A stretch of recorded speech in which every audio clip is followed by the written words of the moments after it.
करनाल के कुटेल स्थित निर्माणाधीन पंडित दीनदयाल उपाध्याय आयुर्विज्ञान विश्वविद्यालय परिसर में 17वें राज्य स्तरीय वन महोत्सव का भव्य आयोजन किया गया।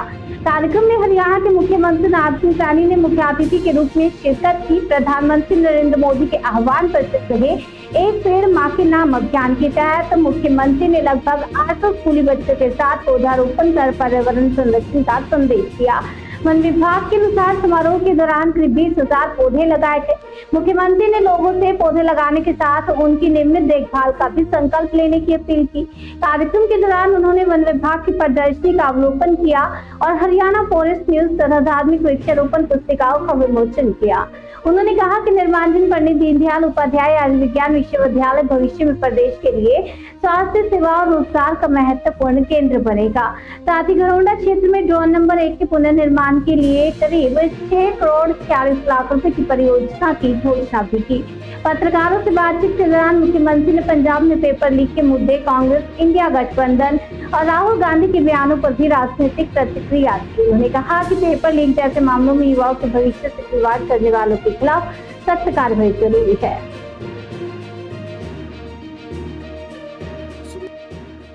हो रहा है। आज लगभग 20,000 बच्चों ने पौधारोपण भी किया है। वन महोत्सव के इस अवसर पर मैं प्रदेशवासियों को बहुत बहुत बधाई और शुभकामनाएं देता हूँ।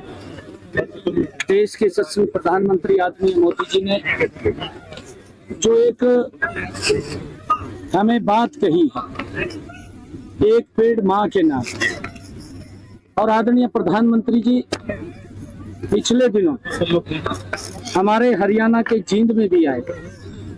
उन्होंने पहली ग्रीन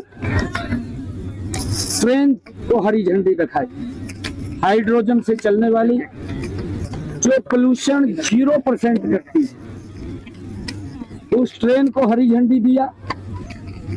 आदरणीय मोदी जी के नेतृत्व में लगातार जो पोल्यूशन है वो कैसे खत्म हो, उसको लेकर के हम चाहे पौधारोपण की बात हो, और प्रदेश में लगभग अब की बार जो हमने निर्णय लिया है कि 48 एकड़ में मियावाकी फॉरेस्ट लगाया जाएगा, जिससे कि ज्यादा लोगों को शुद्ध हवा और शुद्ध वातावरण मिलेगा।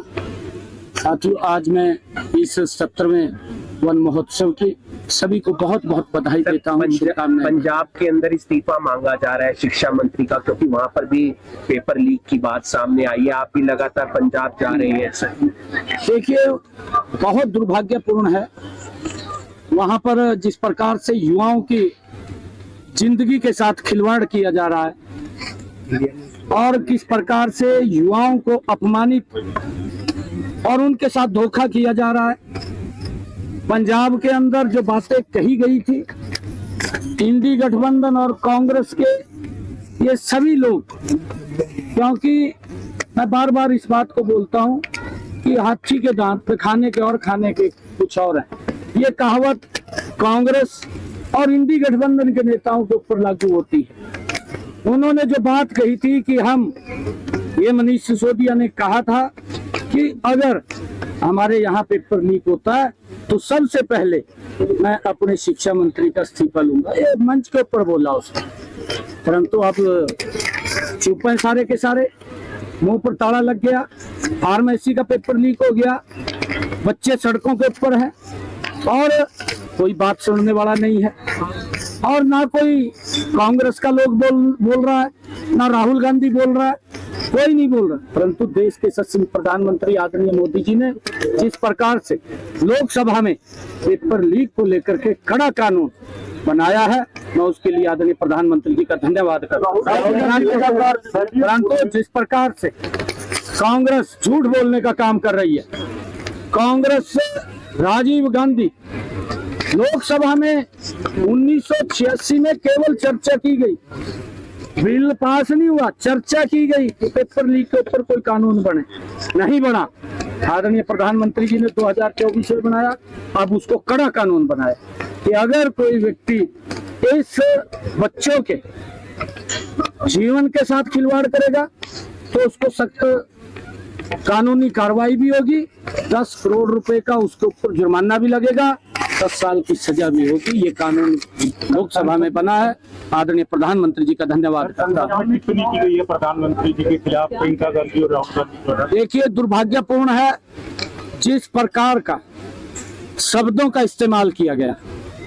जो बच्चों ने वो शब्द बोले हैं, उनके माँ बाप भी वो शब्द नहीं सुन सकते। ये दुर्भाग्यपूर्ण है कि कांग्रेस युवाओं को किस दिशा में ले जाना चाहती है, कांग्रेस युवाओं को क्या संस्कार देना चाहती है। ये दुर्भाग्यपूर्ण है।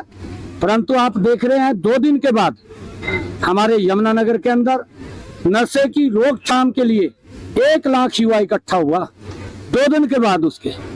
और कितनी हमारे युवाओं ने शालीनता से उसका समर्थन और उसके अंदर भाग लिया। ये एक अंतर देखने को मिलता है कि एक तरफ कांग्रेस किस प्रकार का युवा उसमें संस्कार बीज रोपण करने का काम कर रही है, और दूसरी तरफ नरेंद्र मोदी जी के नेतृत्व में किस प्रकार से युवाओं को सशक्त और मजबूत करके आगे बढ़ाने का काम किया जा रहा है। अगर कोई गलत करता है, उसके खिलाफ सख्त कार्रवाई भी होती है। और मैंने कहा है कि जो भाषा इस यूथ ने वहां बोली गई, उनके परिवार के भी नहीं सुन सकते हैं। राहुल गांधी कह रहे हैं पैलेट सिंह और जो लाठीचार्ज था वो अमित शाह ने करवाया, उसके लिए माफी मांगी है। ये तो सारा दिन झूठ बोल रहा है। इसके पास मुद्दा नहीं है, कोई मुद्दा नहीं है राहुल के पास, सिवाय झूठ बोलने से। 55 साल शासन किया, 12 साल और 55 साल। मोदी जी का शासन 12 साल का कंपैरिजन करेंगे, जमीन आसमान का। पंजाब में गठबंधन करेंगे सर किसी के साथ? पंजाब में बीजेपी की सरकार मोदी जी के नेतृत्व में बनाएंगे।